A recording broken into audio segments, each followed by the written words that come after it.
Simba es un proyecto gratuito de promoción de la lectura. Ayúdanos a que nuestros libros lleguen a más gente compartiendo lecturas en las redes sociales.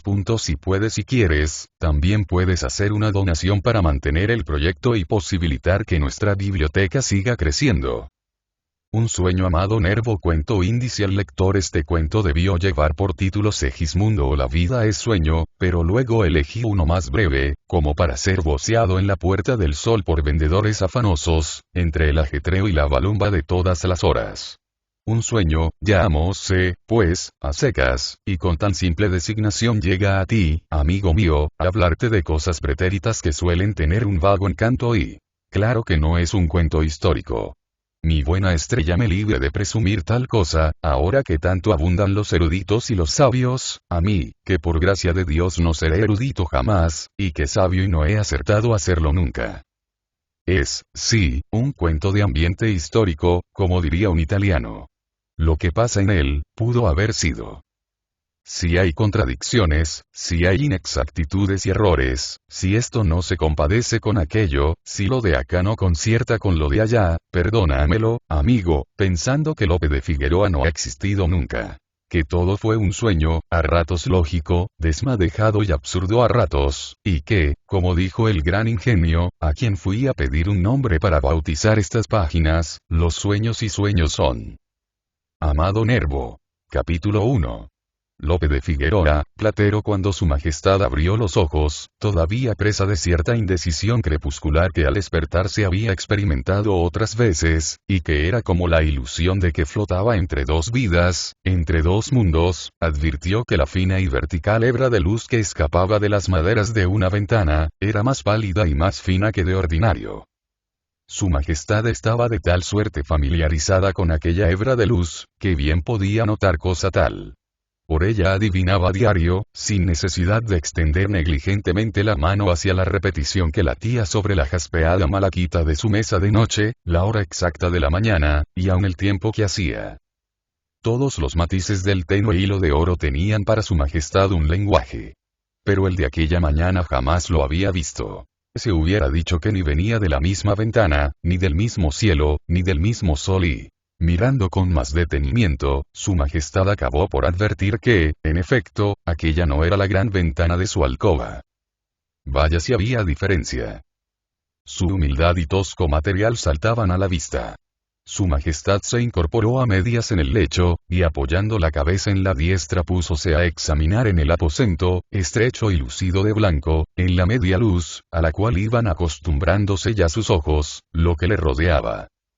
Al pie del lecho, pequeño y bajo, había un taburete de pino, y sobre él, en desorden, algunas prendas de vestir. Una ropilla y un ropón de modesta tela, harto usada, unas calzas, una capa. Más allá, pegado al muro, un vargueño, cuyos cerrojos relucían redes, algunas estampas de santos y en un rincón una espada y... Su majestad se frotó los párpados con vigor, y cada vez más confusa buscó maquinalmente la pera del timbre eléctrico, que caía casi sobre la almohada, aquella pera de ágata con botón de lapislázuli, que tantas veces oprimió entre sus dedos, y a cuya trémula vibración respondía siempre el discreto rumor de una puerta, que, al entreabrirse, dejaba ver, bajo las colgaduras, la cabeza empolvada de un gentilhombre de cámara. Pero no había timbre alguno y... Su majestad, sentada ya al borde del lecho, perdida absolutamente la moral, sintiendo algo así como una terrible desorientación de su espíritu, el derrumbamiento interior de toda su lógica, más aún, de su identidad, quedóse abismada. En esto, la puerta que su majestad, por invencible hábito, suponía que era una ventana que caía sobre la gran plaza de Enrique V, se entreabrió, y una figura de mujer, alta, esbelta, armoniosa, se recortó en la amplia zona de luz que limitaban las maderas. Lope dijo con voz dulcísima de un timbre de plata, ¿estás ya despierto? Su majestad, o mejor dicho Lope, estupefacto, quiso balbucir algo. No pudo y quedóse mirando, sin contestar, aquella aparición. Era, a lo que podía verse, una mujer de 20 años, a lo sumo, de una admirable belleza.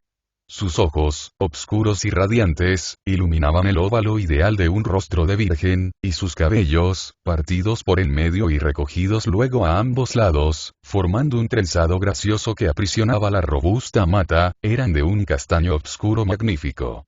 Vestía modestamente saya y justillo negros, y de los lóbulos de sus orejas, que apenas asomaban al ras de las bandas de pelo, pendían largos aretes de oro, en los cuales rojeaban vivos corales. ¿Duermes, Lope? Preguntó aún la voz de plata. Tarde es ya, más de las 7 y recuerda que mañana ha de estar acabada la custodia. El hermano Lorenzo nos ha dicho que en el convento la quieren para la fiesta de San Francisco, que es el jueves. Lope. Murmuró su majestad Lope, yo. ¿Y pero quién sois vos, señora? Y... ¿bromeas, Lope? Respondió la voz de plata. ¿O no despiertas aún del todo?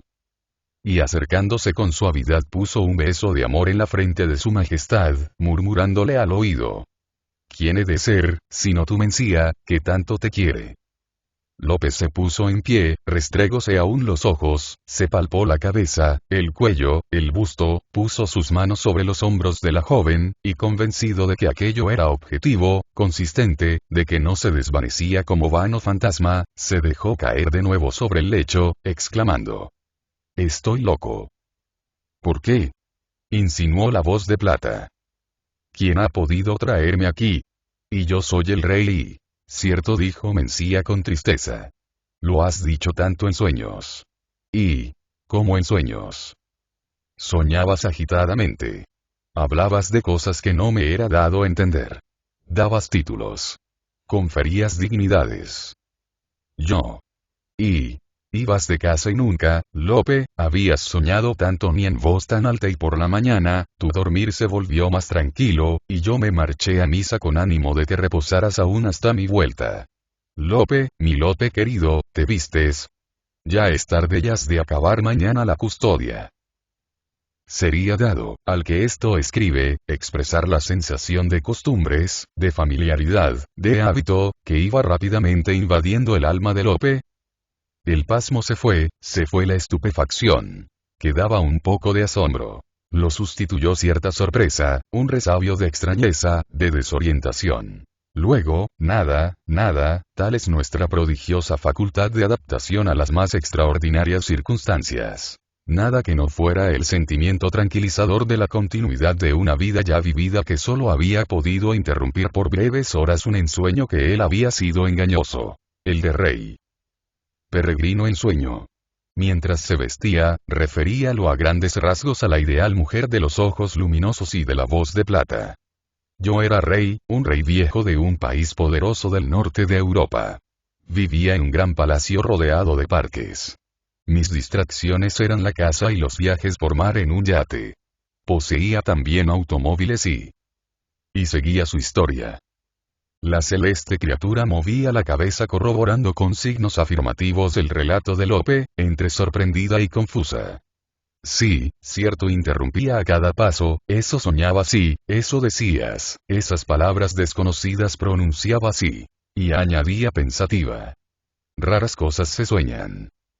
Tú has tenido siempre letras, Lope continuó después de una pausa. No es extraño, pues, que dormido imaginases historias peregrinas y...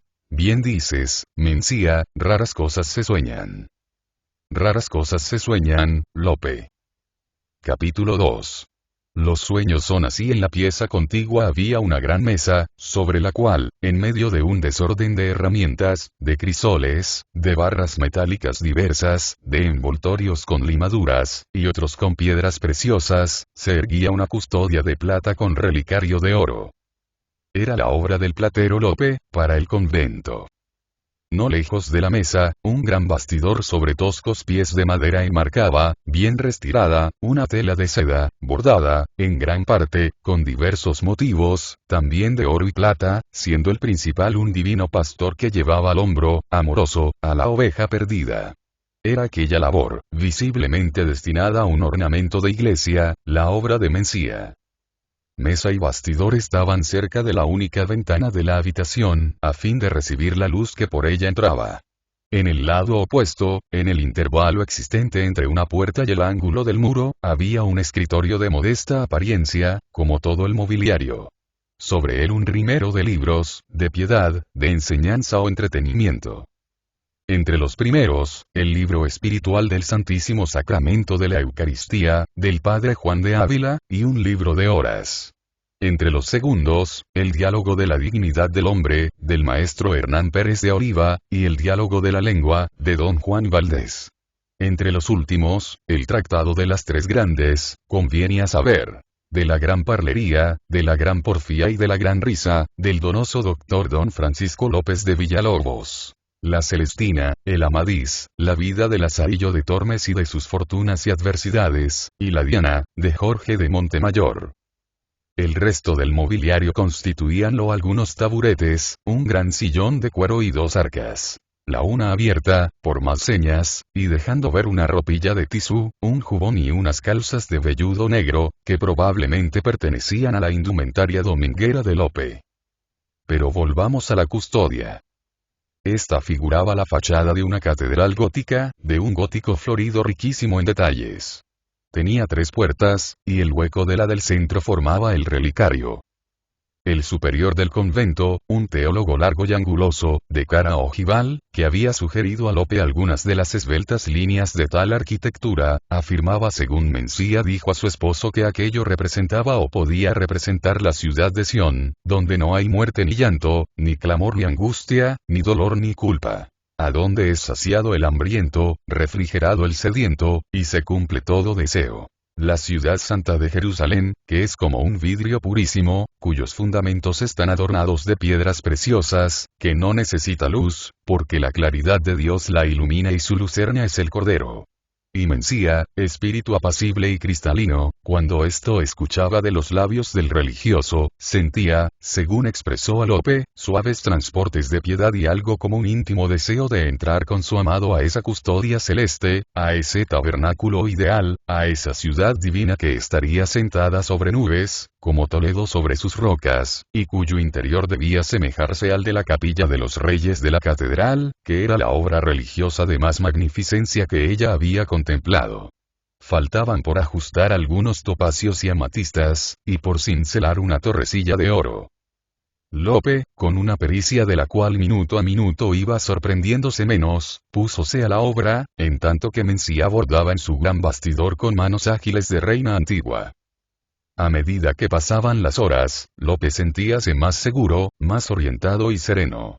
Parecíale recordar el modesto e ignorado ayer, desde que tuvo uso de razón hasta que se enamoró de Mencía, desde que se casó con ella, hasta ahora en que trabajara su custodia para el convento. Todos los eslabones de la cadena de sus días que momentos antes, sueltos y esparcidos quebrantaban su lógica y enredaban y confundían las perspectivas de su memoria, iban soldándose naturalmente y sin esfuerzo. Sí, recordaba. Él no había sido nunca más que Lope de Figueroa, natural de Toledo. Su padre fue librero, y en la calle de los libreros había nacido él. Gracias al comercio del autor de sus días, pudo leer bastante, mucho para la época. Hubiera seguido aquel comercio, pero temprano se sintió tentado por el arte divino de la orfebrería. Siempre que lo llevaban a la catedral, a San Juan de los Reyes, a Santo Tomás, y, en sus pequeños viajes, a algunas de las grandes iglesias de España, caía en éxtasis ante las custodias, los copones, los relicarios. Se sabía de memoria los detalles de la mayor parte de estas obras maestras de metal que existían entonces en la península, casi todas ellas en forma de quiméricas arquitecturas, en que la inspiración de los artistas no conocía límites para su vuelo. El nombre de los Arfee, esos magos oriundos de Alemania, era para él como el nombre de una divinidad. La custodia de Córdoba, ejecutada en 1513 por Enrique. La de Sahagún, la de Toledo, hecha en 1524, única que Lope había podido contemplar, formaban para él como los tres resplandores de gloria de este hombre excepcional. La custodia de Santiago y la de Medina de Rioseco, ejecutadas por el hijo de Enrique, Antonio Arfee, en estilo plateresco, las había visto en dos reproducciones de yeso en un taller de Toledo, y lo cautivaban en extremo. y la amistad de Juan Arfe, que era su camarada y que a la sazón había ejecutado ya la custodia de Ávila, hecha en 1571, e iba a ejecutar la de Sevilla, que empezó en 1580, fecha alrededor de la cual gira este absurdo relato, le llenaba de orgullo. Aún estaban en el porvenir, la custodia del mismo, que fue después, en 1590, una de las joyas más preciadas de Valladolid, y la de Juan Benavente, cincelada en 1582 en el estilo del Renacimiento. El nombre de Gregorio de Varona, que empezaba ya a ser célebre, era también de los que estaban siempre en sus labios. Pero si profesaba el culto más ingenuo y fervoroso por todos estos grandes artistas, hay que convenir en que el de sus predilecciones era el abuelo Arfe, Enrique, y en que hubiera dado la mitad de su vida por ser el artífice de un fragmento siquiera de la gran custodia de plata, única que, como decimos, había podido contemplar, aunque por reproducciones o dibujos conocía las otras, que para el cardenal Ximénez ejecutó el artista, y que tantas veces vio esplender en medio del incienso, bajo las gigantescas naves de la catedral. Sí, él fue siempre Lope de Figueroa, ahora estaba seguro de ello. Lope de Figueroa, de 26 años de edad. Lope de Figueroa, que se soñó rey. Un rey viejo, de quién sabe qué reino fantástico, en quién sabe qué tiempos extraordinarios y peregrinos. Sin embargo, Mencía, insistió el platero al llegar a esta parte de sus pensamientos, jurará que no he soñado, sino que he visto, que he tocado aquello. Aún no puedo desacostumbrarme del todo a no ser lo que fui, lo que imaginé que fui. De tal suerte era claro y preciso lo que soñaba. Los sueños son así. Respondió Mencía apaciblemente, sin levantar los ojos de su bordado. Los sueños sí son así. A mí me contristó mucho, siguió diciendo, me hizo gran lástima verte en el lecho, sacudido por la ansiedad. Quise despertarte, pero no lo logré. Tan pesadamente dormías y por fortuna, a poco desapareció el sobresalto y ahora recuerdo que hablabas de un atentado contra un hijo que tenías, y pronunciabas palabras raras que nunca oí antes, y que infundían a todos miedo, terror y espanto. Decías los anarquistas. Sí, cierto, exclamó Lope, sintiendo subir de nuevo a su cerebro una ola de extrañeza. Eran unos rebeldes y, como nuestros comuneros, incomparablemente peores y, fuera de toda ley y después. Tu hijo el príncipe moría asesinado, y tú tristemente, seguías reinando. Gustabas de cazar y, deja que haga memoria, e ibas a no sé dónde, en una máquina vertiginosa y, en la que has nombrado hace poco y, en un automóvil, ya te lo he dicho. Eso es, algo así he escuchado, algo incomprensible. ¿Sabes cómo era esa máquina? No podría imaginarlo. Oh, jurará que la he visto, que la he poseído, Mencía de mi alma. Era y cómo te explicaría yo esto. Era como un coche que anduviese solo, merced a una mecánica que no acertarías a comprender. Volaba, Mencía, volaba y vivía yo, así mismo, entre muchedumbre de otras máquinas. Las había que almacenaban y repetían la voz del hombre. Las había que, sin intermedio alguno, llevaban la palabra a distancias inmensas, y otras que lo hacían por ministerio de un hilo metálico. Las había que reproducían las apariencias, aun las más fugitivas, de los objetos y de las personas, como lo hacen los pintores, solo que instantáneamente y de un modo mecánico. Máquinas que escribían con sorprendente diligencia y nunca vista destreza, como no podrían hacerlo nuestros copistas, Maguer sus abreviaturas, y con una claridad que en vano pretenderían emular nuestros calígrafos. Máquinas que calculaban sin equivocarse jamás. Máquinas que imprimían solas. Máquinas que corrían vertiginosamente sobre dos bordes paralelos de acero y yo habitaba una ciudad llena de estas máquinas y de industrias innumerables. Los hombres sabían mucho más que sabemos hoy, y eran mucho más libres y, pero no felices. Los metales que yo manejo con tanta fatiga y tan difícilmente trabajo, ellos los manejaban y trabajaban de modo que maravilla, y conocían además su esencia íntima, no a la manera de Avicena, de Arnaldo de Villanova o de Raimundo Lulio, que los tienen como engendrados por azogue y azufre, sino merced a las luces de una química más sabia. Y habían descubierto otros nuevos, uno entre ellos que era acabado prodigio, porque en sí mismo llevaba una fuente de energía, de calor. vestían las gentes de distinta manera que vestimos tú y yo, y vivían una vida agitada y afanosa. Hablaban otro idioma. Y yo era rey, tenía ejércitos con armas de un alcance y de una precisión que apenas puedo comprender, y junto a las cuales nuestros arcabuces con sus pelotas, nuestras culebrinas de mayor alcance y nuestros cañones, serían cosas de niños. Poseía flotas, no compuestas de galeras, galeasas y galeones, no construidas a la manera de nuestras naos, no movidas a remo o a vela, sino por la fuerza del vapor de agua, mencía, el cual escapaba de ellas en torbellinos negros. Y algunas se sumergían como los peces, y imaginaciones del malo han podido ser esas, Lope, tramadas con ánimo de perturbarte, y ello me contrista, te lo repito. Mi madre leíame que a San Antonio Abad le aparecían en confusión, en el desierto, seres absurdos y artificios malignos, nunca vistos por nadie. Tú, Lope, como ya te he dicho, quizás por la influencia de los libros que con ahínco lees, siempre has soñado mucho, y nunca entendí que eso estuviera bien. Por otra parte, las cuartanas del año pasado te dejaron harto débil. Tan recio fue el mal, que día ni noche podías sosegar. Y abandonando su labor, la esbelta y delicada figura fue hacia su amado, cogióle suavemente de la diestra y le llevó a la ventana, añadiendo maternal y untuosa.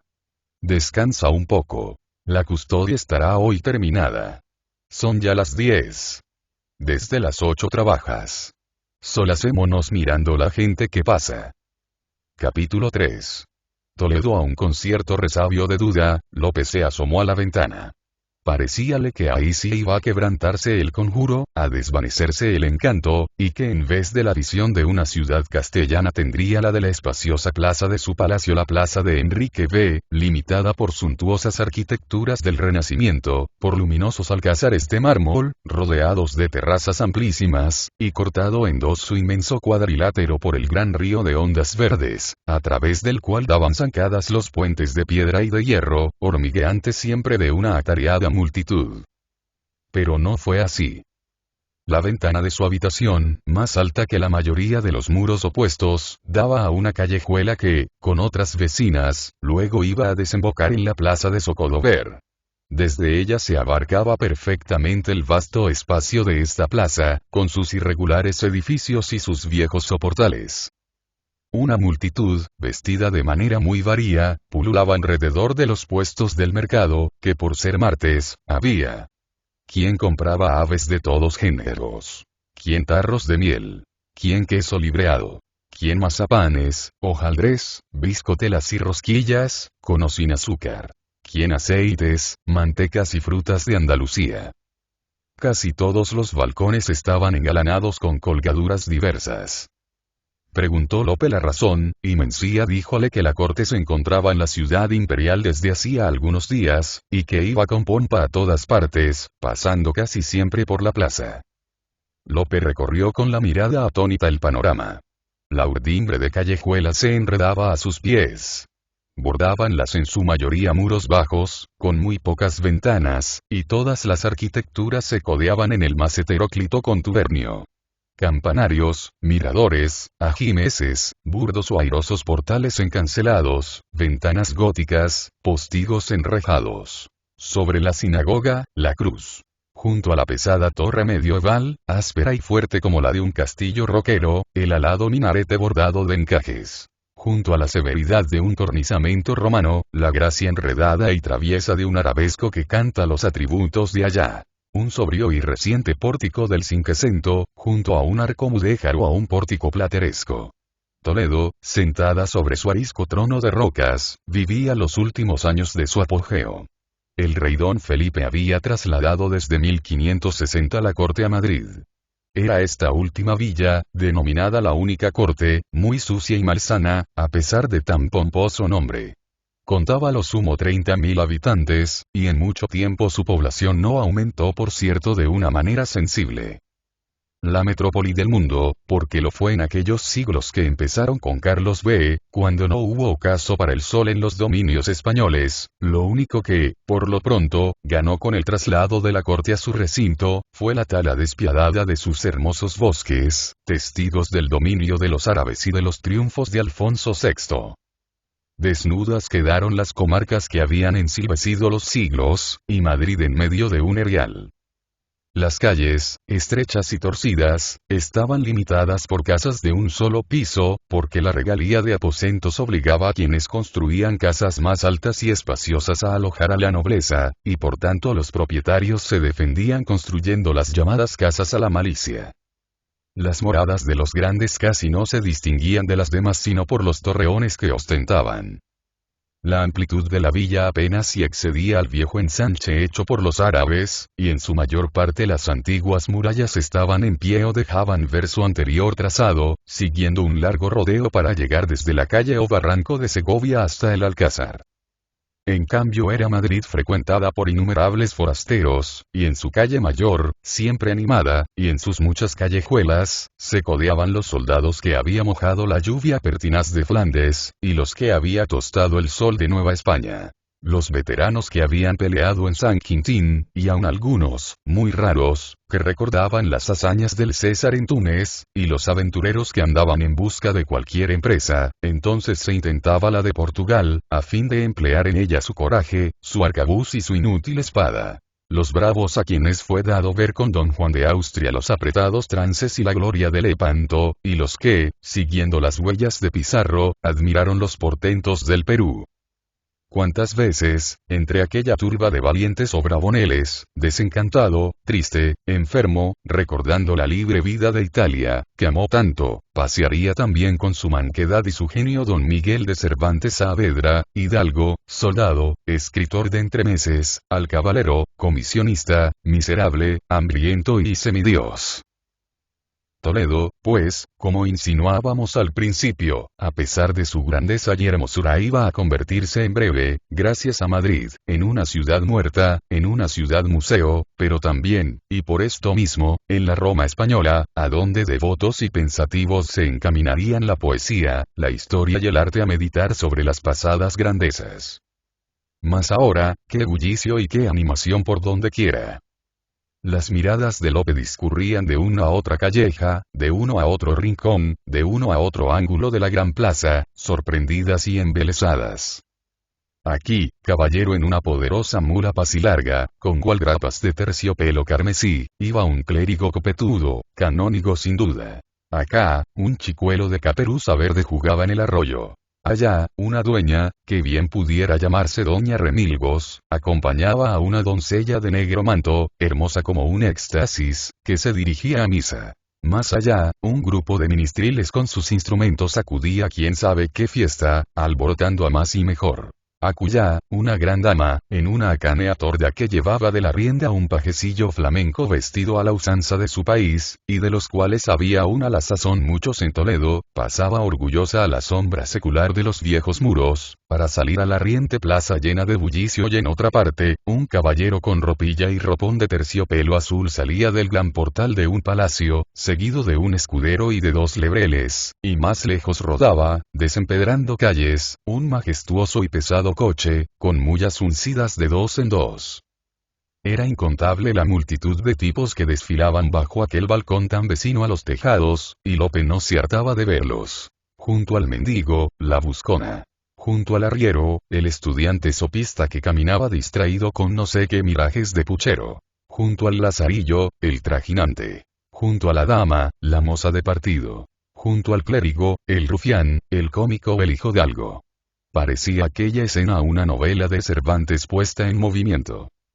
De pronto, en medio de un gran estruendo de voces y gritos, de aclamaciones y ruidos entusiastas, desembocó en el Zócalo ver brillantísima comitiva de jinetes, formada toda de grandes señores castellanos, caballeros en ágiles y hermosos caballos engualdrapados con mucha riqueza. Esta comitiva precedía a una litera rodeada por damas de la primera nobleza, a caballo también, y custodiada por elegantísimos pajes. En la litera venía sin duda una princesa, cuando menos. La reina doña Ana, la cuarta mujer del rey, cuchicheó al oído de Lope la dulce voz de Mencía. Es una señora muy buena, añadió. La comitiva perdióse pronto en la tortuosidad de una de las calles, y no quedó ya más que el remolino del pueblo, a quien el respeto había atado un punto los labios y que volvía sus voces entusiastas, en confusión inextricable, mezcladas a los gritos de los mercaderes, que pregonaban las excelencias de sus artículos. Capítulo 4. Una conversación. En esto Lope y Mencía oyeron pasos en la escalera, seguidos de algunos francos golpes a la puerta. «Debe ser Gaetano», dijo Mencía. Y fue a abrir. Un joven como de la edad de Lope, alto, rubio, hermoso, entró riendo al taller. «Lope mío», exclamó con inflexión italiana, pero con articulación correctísima. «¿Cómo estáis?». Y le besó en ambas mejillas. Luego, con un movimiento de cortesía lleno de distinción, que contrastaba acaso con la humildad de su traje, besó la larga, la afilada y pálida mano de Mencía. Era Gaetano mozo muy regocijado y de mucho despejo. Trabajaba con Domenicos Theotokopoulos, con quien habla venido de Italia en 1576, cuando el Greco fue contratado en Roma para que decorase la iglesia de Santo Domingo el Antiguo, y tenía aún en sus ojos todo el deslumbramiento de una adolescencia entusiasta, vivida en una tierra llena de las opulencias del arte, frecuentando los grandes talleres, donde había conocido a los Veronés, a los Tintoretto, donde había visto pasar como un dios a Miguel Ángel, donde había tenido la honra de hablar con Tiziano Beselli, amigo y maestro de Theotokopoulos. Tiziano. El inmenso artista había muerto en Venecia ese mismo 1576, de la peste, y a la edad de 99 años, y a Gaetano le había sido dado contemplarle, aún con el pincel en la maestra mano trémula, y honrado por artistas, por sabios y príncipes, al igual de un emperador. Bastábale cerrar los ojos para ver la nobilísima figura, el rostro oval, impregnado de cierta vaga tristeza, la nariz de perfecta curva, la sedosa barba blanca del maestro incomparable. «Bellas historias de Italia sabéis, Gaetano», dijo Mencía. «Y es donoso para contarlas», añadió volviéndose a Lope. «Muchos donaires saben mezclar con ellas. Venís aún a hablarnos del Tiziano, o de ese nuestro Greco de tan extravagante condición, y que tras enojarse con el cabildo de la catedral, no es bastante cortesano para contentar siempre al rey nuestro señor.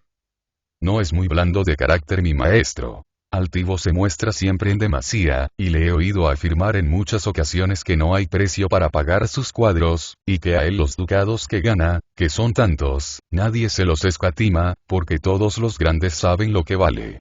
Pero altivo era también su maestro Tiziano, al cual los propios reyes, como Francisco I, pedían con cierta humildad que les hiciese su retrato, y que fue honrado por el emperador Carlos V, señor del mundo, como lo ha sido por su hijo el rey don Felipe. Id al Alcázar de Madrid, id al Escorial y veréis en qué aprecio se tienen sus lienzos. La mayor parte de ellos fue mandada a hacer por el emperador y por el rey con verdadero encarecimiento. Y a fe que razón han tenido en ufanarse de sus cuadros. Pues, ¿quién hubiera pintado como él a la hermosa emperatriz doña Isabel de Portugal? ¿Quién hubiera hecho con más riqueza y hermosura de color, con más brío, el retrato ecuestre del emperador cuando su victoria en Mühlberg? ¿Quién le habría superado en la verdad de los retratos del emperador y del rey, en que el primero acaricia un mastín y el segundo muestra todos los caracteres de su temperamento? ¿Y quién hubiera ejecutado con más admirable suavidad el lienzo de Venus y Adonis, hecho especialmente para el rey don Felipe, y cuya contemplación suele poner una sonrisa en esa faz que casi nunca se ilumina? Gaetano se enardecía más y más, advirtiendo el agrado con que Lope y Mencía le escuchaban. Sabed, agregó, que un príncipe tan artista y tan opulento como Alfonso de Este, no hallaba en su corte manera digna de agasajar al Tiziano, y sabed asimismo que el gran pontífice León X le amó y admiró al par de Buonarroti y de Rafael, y pensar que su primer maestro, Bellini, le predijo que no sería jamás sino un embadurnador cualquiera. Y si Sergio y Gione, que lo envidiaban, le hubiesen visto después, venerado por el mundo, glorificado por todos los grandes de la tierra. «¿Y la gloria?», exclamó Gaetano a manera de síntesis, «qué bella es la gloria. ¿Cuándo la alcanzaremos nosotros, Lope? Y porque yo creo en ella y la guardo, y vos, Mencía, ¿creéis en la gloria?». «¿Cómo no he de creer en la gloria si llevo el paraíso en el corazón?», respondió Mencía mirando tiernamente a Lope. «Bien decís, Mencía. El amor, un amor como el vuestro, es la gloria más real y más pura. ¿Acaso la prefiriera a la de mi maestro el Greco y en cuyo triunfo creo ciegamente? Decid, Gaetano, insinuó Lope lleno de curiosidad, ¿podríais vos proporcionarme una oportunidad de conocer al Greco? Nada más fácil, amigo mío, pues que le veo a diario.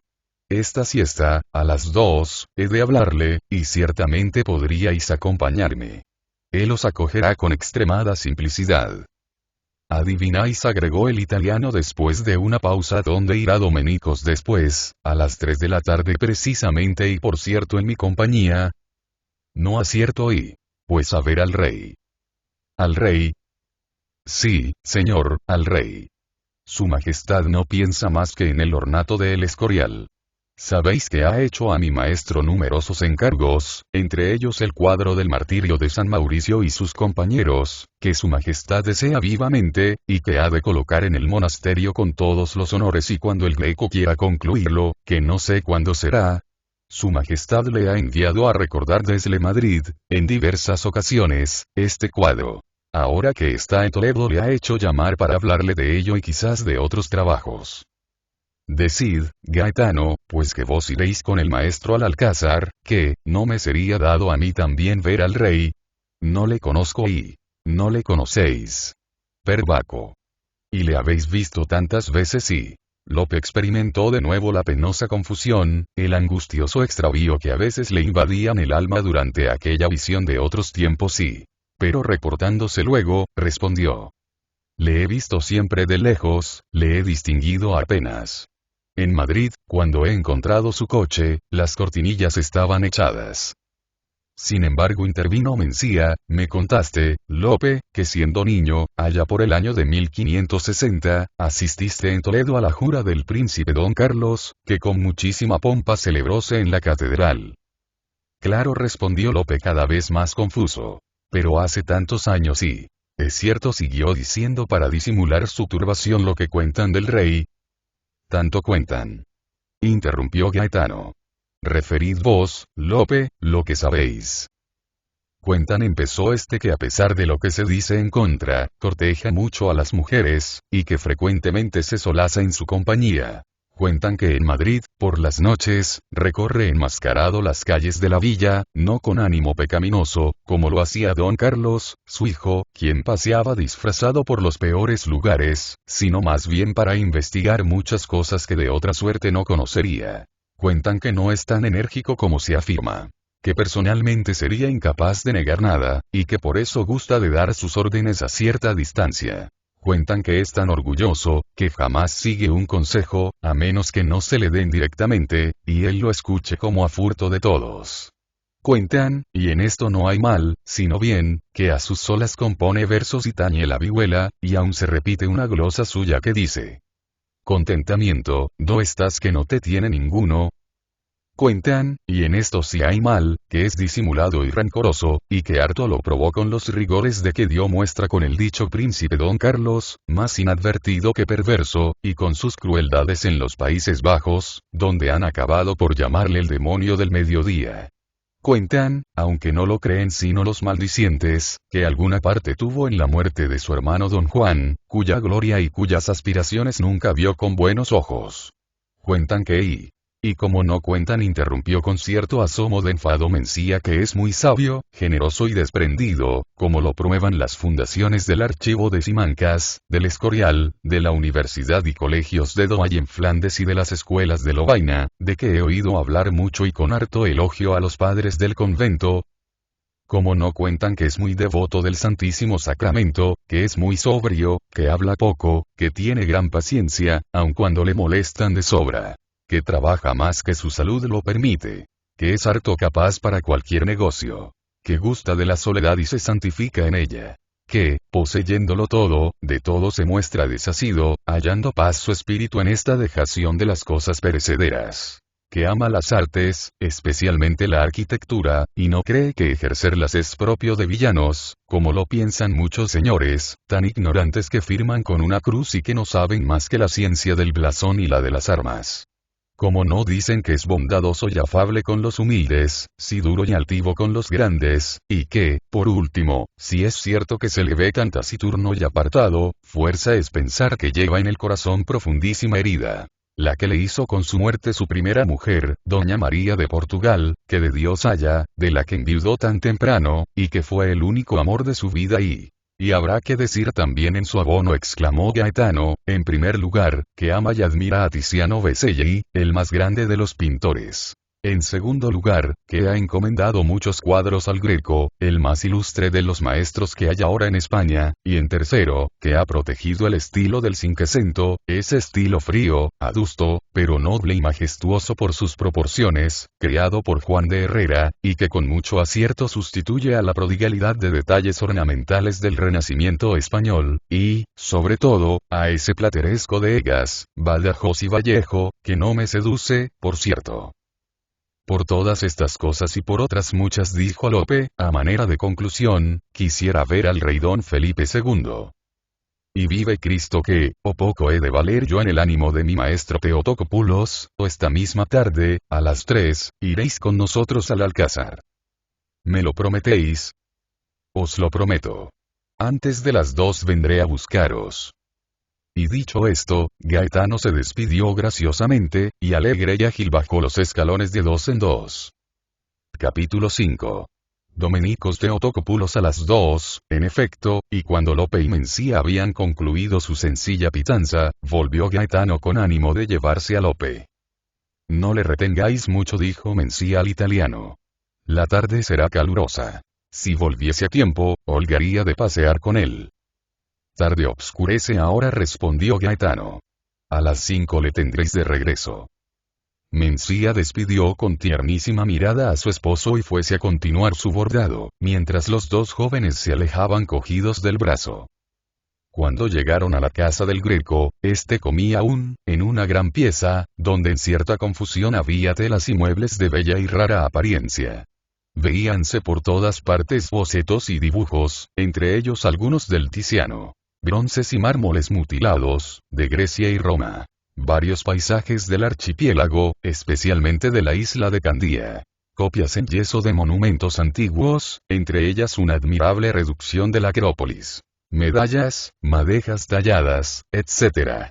El Greco y un caballero, principal a juzgar por el acicalamiento y belleza del traje, daban fin a suculenta comida, que 4 músicos amenizaban, desde un ángulo de la vasta pieza, tañendo bien acordados instrumentos. Era el pintor muy joven aún. De 32 a 35 años representaba apenas, no obstante los asomos de calvicie, que habían despoblado ya y ensanchado su frente. Llevaba la barba no muy espesa y terminada en punta, la cual alargaba aún más su rostro, ya largo de suyo.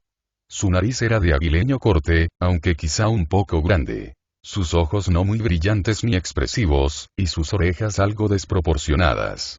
Hablaba en italiano a su amigo, con voz áspera y parecía referirle con animación una historia. En el mismo idioma saludóle Gaetano, añadiendo algunas palabras lisonjeras para presentarle a Lope, quien, un poco intimidado, se mantenía a cierta distancia.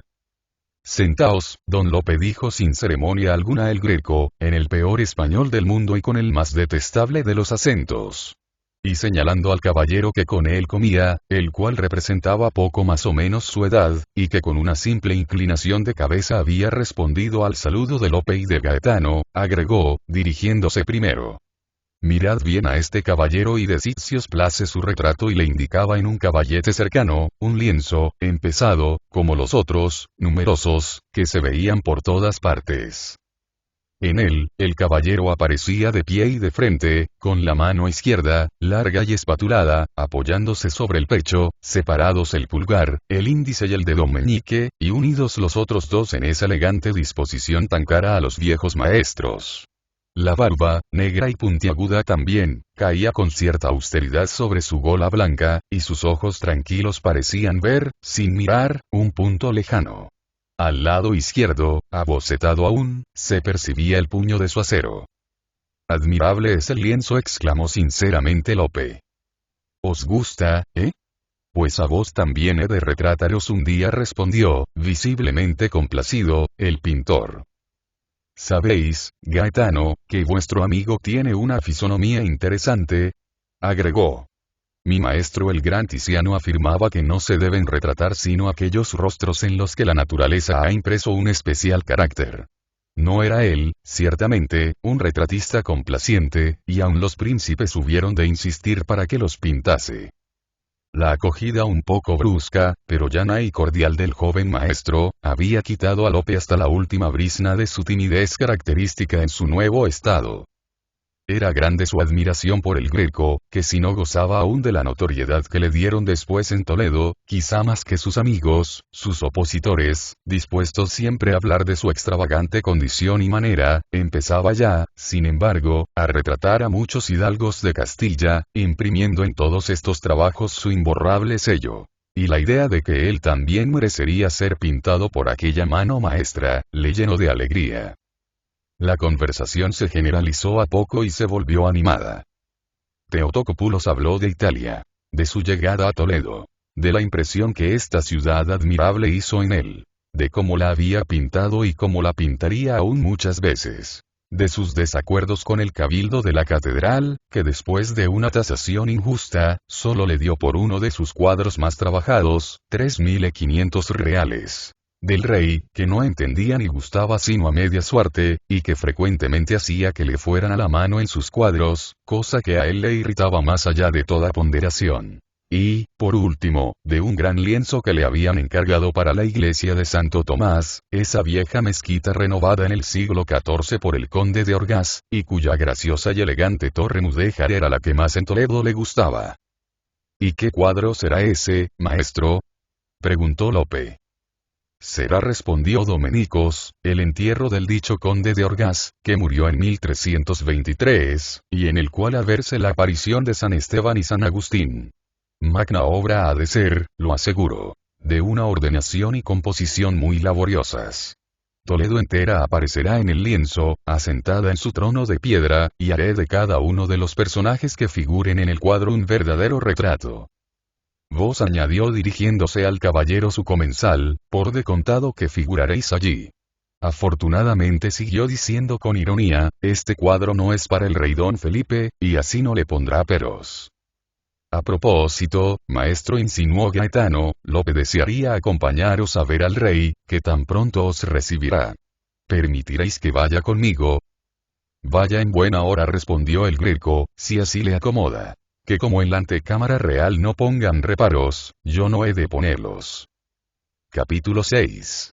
El rey don Felipe el Greco y sus dos acompañantes vieron abrirse por fin una mampara, y fueron introducidos, de la antecámara donde esperaban hacía algunos minutos, y en la que había varios lujosos guardias de la borgoñona y la alemana, con algunos monteros de Espinosa, a una espaciosa cuadra tapizada toda ella de maravillosos tapices de Flandes, y en la cual estaba el rey, de pie, al lado de ancha mesa que ostentaba gran cubierta de terciopelo con flecos y motas de oro, de las que por aquel tiempo se tejían y bordaban en Nápoles, y sobre la cual se veían muchos papeles en legajos o sueltos, un bello trozo de ónix verde de la Puebla de Los Ángeles, semejante a los que se empleaban en algunas ornamentaciones de la iglesia de El Escorial, y un gran Cristo de marfil.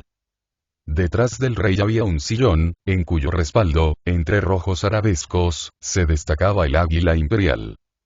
Vestía don Felipe de negro, muy elegantemente, pero sin bordado alguno de oro o plata, ni más joya que el toisón, pendiendo en la mitad del pecho de un collar esmaltado de oro, hecho de dobles eslabones unidos a pedernales, con la divisa: ante ferit quam flama miset. Era esta insignia, en efecto, la preferida del rey. Antes de él, pertenecía el derecho de conferir la dignidad correspondiente al capítulo de la orden.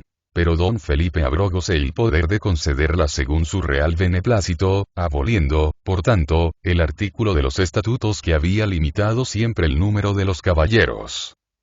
Era, según pudo ver Lope, de estatura mediana, esbelto aún a pesar de la edad, blanco y rubio.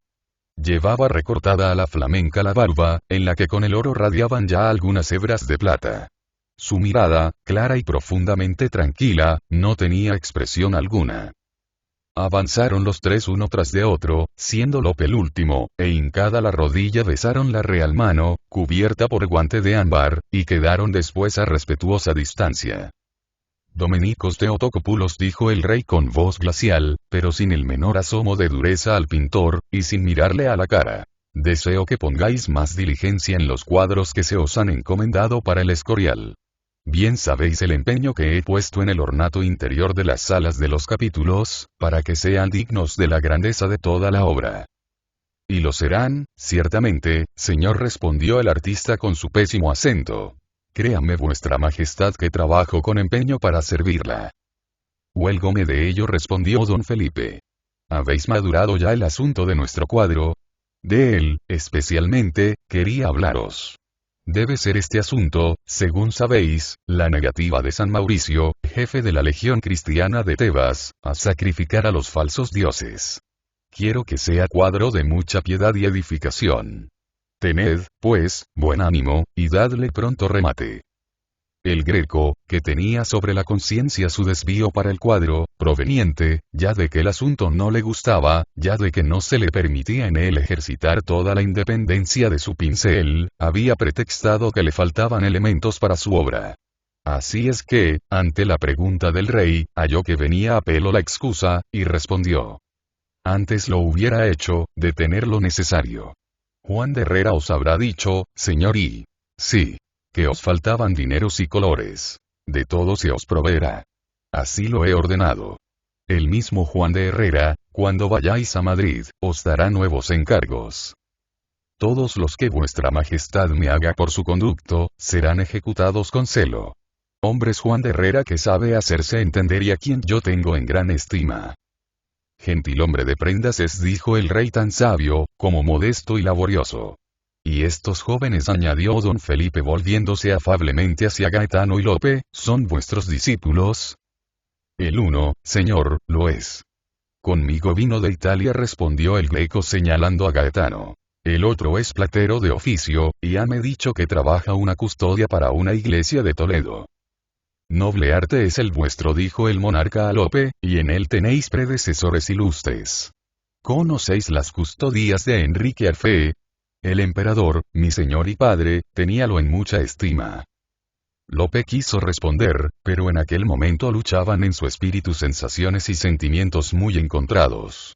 Del fondo de su ser subía algo como la convicción íntima de su personalidad anterior al sueño. También él era rey descendiente de este monarca pálido, minucioso, devoto, displicente, mesurado y frío, cuya historia leyera tanto, y un choque de personalidades, de recuerdos confusos lo turbaba. No pudo hablar. El rey, más afable aún, creyéndole intimidado, díjole. Sosegaos, sosegaos. Y volviéndose al Greco, ¿habéis visto últimamente el Escorial? Lo he visto, señor. Notable es su severidad, así como la gallardía y hermosura de su iglesia. Herrera interpreta con suma pureza el Renacimiento. Es un artista sereno, sencillo y grande, y el Escorial digna obra suya y vuestra, señor. Pláceme lo que me decís, Domenicos Theotokopoulos. Bien sabéis que yo he querido edificar un palacio para Dios y una choza para mí. Añadió sonriendo levemente, tras de lo cual los tres besaron la mano que el monarca les tendía, dando por terminada la audiencia. Capítulo 7. Mirando caer la tarde, Gaetano acompañó a Lope hasta el portal de su casa, después de haber dejado los dos a Domenicos en la suya, y ahí se despidieron los amigos, aquel, siempre vivo y alegre. Un poco impresionado y confuso todavía. Cuando Lope subió a su buhardilla, Mencía trabajaba aún en su bastidor. Por la ventana abierta entraba la viva luz de una tarde estival. La incomparable criatura dejó su labor y fue al encuentro de su marido, riente y amorosa. La tarde no puede ser más bella, dijo. ¿Iremos a pasear? Iremos, respondió encantado el orfebre. Y calándose el modesto bonete de fieltro gris con pluma negra mientras ella se ponía el manto, descendieron la empinada escalera y pronto se encontraron en el Zocodover. Varios vecinos les saludaron al paso. Dios acompañe a vuesas mercedes. Díjoles una vieja que tomaba el sol en un portalucho húmedo. Numerosos mendigos rodeáronles, y con tan instantes súplicas los acosaron, que Lope puso en sus manos algunos maravedises. Un poco más allá un grupo de gente los detuvo. Más de 20 bobos hacían círculo en derredor de dos perillanes que, con no muy pulidas razones, se denostaban. Habían reñido porque el uno, que estuvo en la Nueva España y sirvió al Marqués del Valle, hijo de Hernán Cortés, encontrándose en la taberna vecina, donde jugaban a las tablas, charlaban o cantaban acompañados de la vihuela algunos soldados, había menospreciado al otro, el cual pretendía haber estado con los tercios españoles en la guerra de Francia, a las órdenes del conde de Egmont, cuando, según el primero, nunca fue más que un rapavelas de cierta iglesia de Medina del Campo, donde él le había conocido. Si no mirara que sois viejo, decía el supuesto sacristán a su antagonista, os hundiría mi espada en el pecho, hasta los gavilanes. Si se creera joven el sacristán. Contestaba con sorna el otro, que era un sesentón magro, barbicerrado, sucio y amarillo. Si habrá pensado que mi pecho es tan blando como la cera de sus cirios. Vuélvase a la taberna a rascar la vihuela con la gente ruin y de poco precio a quien divierte, o vive Cristo que quedará más molido que a leña. Lope y Mencía lograron, al fin, abrirse paso a través de los curiosos y siguieron su camino. Entraron bajo el Arco de la Sangre, que por una escalinata los llevó, pasando por el parador del Sevillano, a Santa Cruz. El admirable edificio, con su hermosa portada, su noble vestíbulo y su iglesia, detúvoles algunos minutos en su tranquilo y contemplativo vagar. Fueron después hasta la plaza del Alcázar, el cual se erguía severo y triste en la paz de la tarde asoleada, y en cuyas escaleras el César Carlos, que había mandado reedificarlo en los comienzos del siglo XVI, según sus propias palabras, se sentía emperador. En el gran patio, rodeado de su doble columnata corintía, advirtieron gran bullicio de pajes, escuderos y soldados, y en la plaza, y en el espacio comprendido entre el edificio y Santiago de los Caballeros, vieron mucha gente baldía que aguardaba la salida de algún personaje palatino, divirtiéndose con el trajín y balumba de servidores y militares. Fueron después hasta la puerta de Alcántara, pasaron el puente, donde se detuvieron un punto, pensativos, viendo correr la turbia linfa del Tajo, y ascendieron suavemente por la colina en que se asentaba, hosco y sombrío, el castillo de San Servando. Ahí, sobre unas motas de césped, sentáronse a la sombra de los altos muros.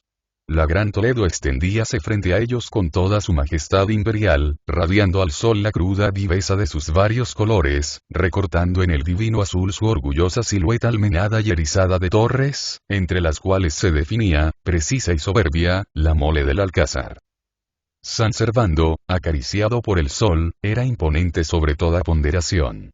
Del carácter guerrero religioso que desde la reconquista de Toledo por Alfonso VI, en 1085, había adquirido la fortaleza, y que había mostrado por espacio de algunos siglos, hasta principios del XIV, en que los templarios la abandonaron, apenas si quedaban vestigios. El castillo, restaurado en la época de las terribles luchas entre don Pedro I y don Enrique de Trastámara, ahora estaba de nuevo en ruinas, pero mostrando aún cierta dignidad medieval en sus torres imperiosas. Lope y Mencía contemplaron algunos instantes los descalabrados muros, y volvieron luego los ojos hacia la hermosa perspectiva cercana. A sus pies corría el Tajo en su lecho de rocas, ciñendo casi por completo con sus brazos fluidos a la ciudad, como a una amada. Más allá, al otro lado del arrabal de Antequeruela, se adivinaba la vega apacible y florida. El cielo era de una incontaminada pureza. Una suave frescura primaveral llegaba de los campos, de las peñas, del río. Mencía apoyó su cabeza en el hombro de Lope. Pasóle el brazo por el talle, y enamorados, mudos, felices, quedáronse contemplando el claro cristal de la tarde, la mansedumbre melancólica del paisaje, y escuchando el vago y complejo rumor que venía de Toledo, un rumor que parecía hecho de las voces de los vivos y de las voces de los muertos. De los carpetanos que fundaron la ciudad. De los romanos que la conquistaron. De los visigodos que en ella se convirtieron a Cristo. De los moros que la habitaron 4 siglos y la hicieron próspera. De los castellanos que trajeron a ella su fe acorazada de acero. La voz de los padres antiguos que ahí celebraban sus concilios y de los cardenales opulentos que se llamaban los Mendoza, los Tenorio, los Fonseca, los Ximénez, los Tavera, y que hicieron de aquellos peñascos diademados de almenas un imperio de arte y de pensamiento. Y parecíale a Lope que dentro de él mismo se escuchaban también los rumores de todas las épocas. Que en él gritaba la voz de los que se habían callado para siempre. Que era él como una continuación viva de los muertos. Que siempre había vivido, que viviría siempre, juntando en su existencia los hilos de muchas existencias invisibles de ayer, de hoy, de mañana. Contempló a Mencía. Esta había separado la cabeza de su hombro y, sentada sobre la hierba, con los ojos muy grandes, muy luminosos, fijos en los suyos, parecía seguir el camino de sus pensamientos. Y a ella, pensó Lope al verla, que siempre la quiso. Desde quién sabe qué recodos misteriosos del pasado venía este amor. Era la criatura por excelencia, hecha como de una alquimia divina. Era la compañera ideal, casta, apacible, con un poco de hermana en su abandono, con un poco de madre en su ternura. Era el alma cuyo vuelo debía periódicamente en los tiempos cruzarse con el suyo, cuya órbita debía con la suya tener forzosamente intercepciones. Para él había la Dios hecho, tota pulchra. Como los más claros cristales, clara. Incorruptible como el oro e inocente como la rosa. ¿Verdad que siempre me has amado? Le preguntó de pronto con indecible ímpetu, atrayendo su cabecita obscura y buscando ávidamente el regalo de sus labios. Siempre. Respondió con simplicidad la voz de plata. Siempre. Capítulo 8. No te duermas. Empezaba a obscurecer, envaguecíanse ya los perfiles ásperos de las murallas y las rocas, y algunas estrellas punteaban el profundo azul. Lope y Mencía levantáronse silenciosamente y, cogidos del brazo, echaron a andar hacia la ciudad, donde, en el laberinto de callejuelas, parecía enredarse ya, como una víbora negra, la noche. Aquí y allí las estrechas y escasas ventanas se encendían. Comenzaba a llamear el pálido aceite de las lámparas que ardían en innumerables nichos y hornacinas ante los Cristos, las vírgenes y los santos. A veces tropezaban con tal o cual litera precedida de pajes con hachones, que luego se perdía fantásticamente en el declive de un callejón. Tras las ventanas, sólidamente enrejadas, se adivinaban siluetas de mujeres pensativas y Lope y Mencía caminaban lentamente. Una gran tristeza caía sobre el alma de él, y un presentimiento poderoso decíale que ella también estaba triste. Tristes los dos. ¿Por qué? Ella lo sintetizó más tarde en estas solas palabras. Tengo miedo de que duermas. Ah, sí. Él también tenía miedo de eso y... A medida que llegaban las sombras, parecíale que todo. La ciudad, las gentes, su Mencía misma, tenían menos realidad y si iría el sueño a disolver aquello como a vano fantasma. Si estaría aquello hecho de la misma sustancia de su ensueño. Si al dormir perdería su amada. ¡Qué desconsuelo, qué miedo, qué angustia! Al fin subieron la empinada escalera, y ya en su buhardilla encendieron un velón. A su débil luz la custodia llameó vivamente. Allí estaba, enjollada de amatistas y de topacios. Su arquitectura de oro y plata se erguía misteriosa y santa y representaba la celeste Sión, donde no hay muerte, ni llanto, ni clamor, ni angustia, ni dolor, ni culpa. A donde es saciado el hambriento, refrigerado el sediento y se cumple todo deseo. La ciudad mística de Jerusalén, que es como un vidrio purísimo, cuyos fundamentos están adornados de piedras preciosas. Que no necesita luz, porque la claridad de Dios la ilumina, y su lucerna es el Cordero. Mientras él quedaba contemplando aquella obra admirable de sus geniales manos de orfebre, Mencía fue a preparar la humilde cena, y volvió a poco con un trasto que humeaba levemente, despidiendo gratos olores. Berenjenas con queso, ¿de qué tanto gustas? Dijo.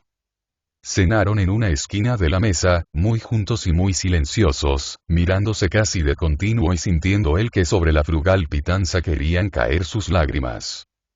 Tras unos cuantos bocados retiró Lope la escudilla con desgano, e impulsado por un incontenible ímpetu de ternura, ciñó suavemente a Mencía por el talle, llevóla hacia la ventana, arrellándose allí en un viejo sitial de cuero, hízola a su vez sentarse sobre sus rodillas y empezó a acariciarla castamente, pasándole la diestra, temblorosa, como para bendecirla, sobre los negros y abundantes cabellos.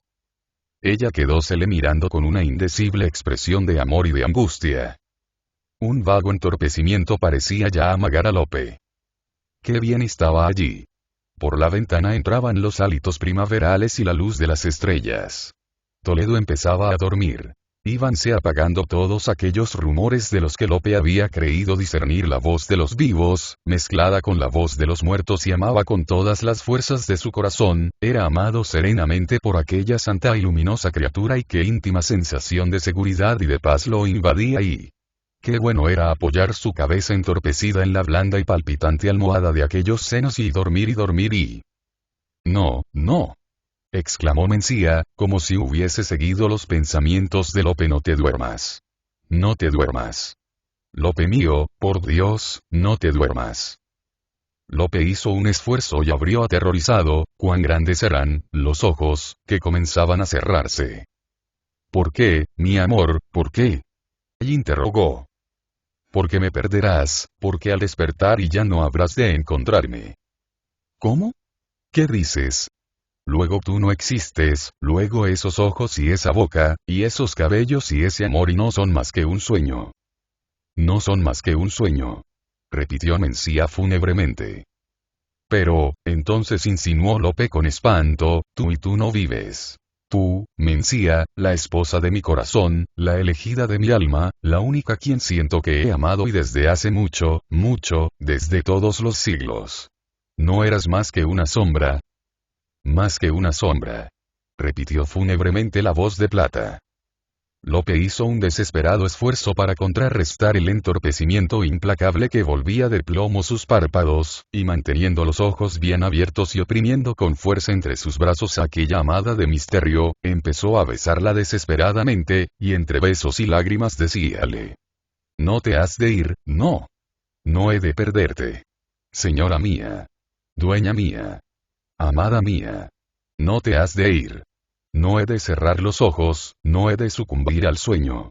Y no te arrancarán de mis brazos, ni te devorarán las tinieblas. Habré de amarte siempre y despierto, en un día y sin fin y en un y perenne día. Y ella, con una voz a cada instante más vaga, como si viniera de más lejos, repetía moviendo tristemente la cabeza. No duermas, mi señor, y no duermas y no y duermas más.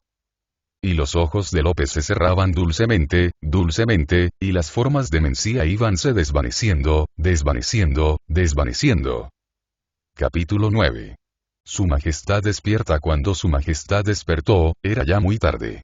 La viva hebra vertical que fingía como una soldadura de luz entre las dos maderas de la ventana, de aquella ventana de siempre, decía asaz la hora a la habitual pericia de sus ojos, tan hechos a contemplarla.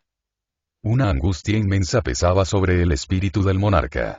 De sus apagadas pupilas habían rodado en sueños lágrimas que humedecían aún la blancura de su barba. Alargó la flaca diestra hacia el timbre eléctrico y lo oprimió con fuerza. Aún no se extinguía la trémula vibración a lo lejos, cuando una puerta se entreabrió discretamente, y en la zona de luz destacóse una silueta respetuosa. El rey ordenó que se abriesen las ventanas, y una oleada de luz entró, bañando muebles, lienzos, tapices, y obligando a Su Majestad a esconder la cara entre las manos. Hizo sus abluciones matinales, dejóse vestir automáticamente y echóse luego sobre un sillón, murmurando: Hoy no recibiré a nadie. Estoy un poco enfermo. Ved si mi hermana se halla en sus habitaciones, añadió. Instantes después la misma silueta entreabría la puerta, y una voz obsequiosa decía: Su Alteza vendrá a ver a Su Majestad enseguida. Una princesa, pálida, alta, enlutada, con tocas de viuda que aprisionaban sus rizos nevados, llegó a poco a la presencia del soberano, y tras ella volvió a entornarse la puerta. Hermano mío, dijo con un casi imperceptible tono de ceremoniosa cordialidad, ¿estáis enfermo? su majestad, por única respuesta, echóle al cuello los brazos, y olvidando todo protocolo y aquel dominio y señorío de sí mismo, que siempre la había caracterizado, púsose a llorar silenciosamente. La austera princesa, sorprendida, mantenía sobre su hombro la cabeza de su hermano, y dejábalo aliviar una pena, al parecer tan honda, y que ella no podía adivinar, hasta que su majestad, desatando el afectuoso nudo, indicó a la dama un divancito rosa que se escondía en la penumbra del lejano rincón, y allí, sentado cerca de ella, le refirió melancólicamente la historia de Lope y de Mencía. A nuestra edad, señor, dijo, cuando la hubo oído la princesa, son muy dolorosos esos ensueños y... Pero no pensáis, hermana, que doña Mencía ha existido, que me quiso y que la quise y en otro siglo, o cuando menos que amó a alguno de mis abuelos y él me legó misteriosa y calladamente con su sangre, este amor y este recuerdo. ¿Quién sabe? Respondió la dama agitando con leve ritmo la pensativa cabeza. ¿Quién sabe? Hay muchas cosas en los cielos y en la tierra que no comprende nuestra filosofía. Pero en todo caso, señor, de esto hace más de 3 siglos, y vuestra Mencía, de haber existido, no es ya sino un puñado de polvo en la humedad de una tumba lejana y... Hermana mía, no la veré, pues, nunca. Nunca más he de verla. Yo la amé, sin embargo, y estoy loco, hermana mía. La amé y anhelo recobrarla. Y... Señor, replicó la princesa con voz apagada, sois rey, rey poderoso. Pero todo el poder de vuestra majestad no basta para aprisionar una sombra, ni para retener un ensueño. Madrid, invierno de 1906. Pub.